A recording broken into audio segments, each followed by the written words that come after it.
నమస్తే అండి. ఈరోజు నేను ఎర్ర తోటకూరతో పప్పు ఎలా చేయాలో చూపిస్తా. ఇక్కడ నేను ఒక కట్ట తోటకూరను శుభ్రంగా కడిగి తీసుకున్నా. ముందుగా ఎర్ర కందిపప్పును తీసుకున్నా. మీ దగ్గర ఎర్ర కందిపప్పు లేకపోతే నార్మల్గా వాడుకోండి, కందిపప్పుని తీసుకోవచ్చు. ఇప్పుడు బాగా కడిగి కొద్దిసేపు నానబెట్టుకుంటే కందిపప్పు బాగా ఉడుకుతుంది. ఇప్పుడు స్టవ్ ఆన్ చేసి కుక్కర్ పెట్టుకొని అందులో 2 స్పూన్ల ఆయిల్ వేసి అందులో 1/2 స్పూన్ మెంతులు, అలాగే 10 నుంచి 15 ఎండుమిరపకాయలు వేసి బాగా వేయించుకోవాలి. ఇప్పుడు ఇందులోకి కట్ చేసుకున్న ఒక పెద్ద ఉల్లిపాయను కూడా వేసి రంగు మారే వరకు వేయించుకోవాలి. ఉల్లిపాయలు రంగు మారాయి. ఇందులోకి ఇప్పుడు నానబెట్టుకున్న కందిపప్పును వేసి కందిపప్పు రంగు మారే వరకు ఈ విధంగా వేయించుకోవాలి. కందిపప్పు బాగా వేగింది. ఇప్పుడు ఇందులోకి ఒక పెద్ద టమోటా కట్ చేసి వేసుకోవాలి. టమోటా నూనెలో బాగా మగ్గే వరకు వేయించుకోండి. ఇప్పుడు ఇందులోకి కొద్దిగా పసుపు వేసి మరో నిమిషం పాటు వేయించుకోండి.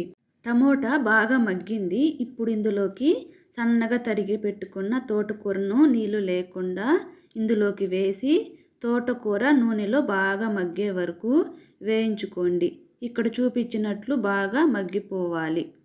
ఇప్పుడు ఇందులోకి కొద్దిగా చింతపండును, తగినంత నీళ్లను పోసి రుచికి సరిపడా ఉప్పును వేసుకొని బాగా కలిపి కుక్కర్ మూత పెట్టుకొని 3 నుంచి 4 విజిల్స్ వచ్చే వరకు ఉడికించుకోండి.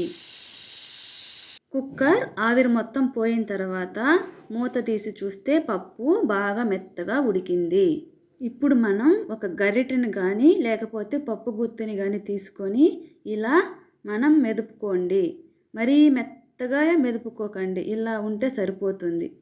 ఇప్పుడు పప్పులోకి తాలింపు వేసుకుందాం. అందుకోసం ముందుగా ఆయిల్లో వెల్లుల్లిపాయలను సన్నగా తరిగి వేసుకోండి.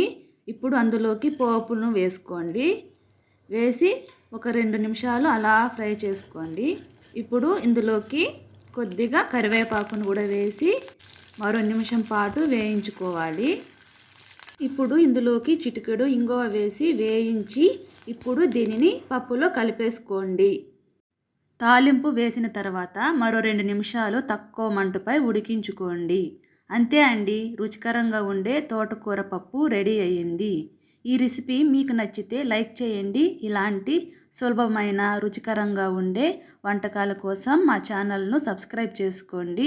మీ ప్రోత్సాహమే నాకు మరిన్ని మంచి వంటలు వీడియోలు చేయడానికి శక్తినిస్తుంది. సపోర్ట్ చేస్తూ ఉండండి. ధన్యవాదాలు.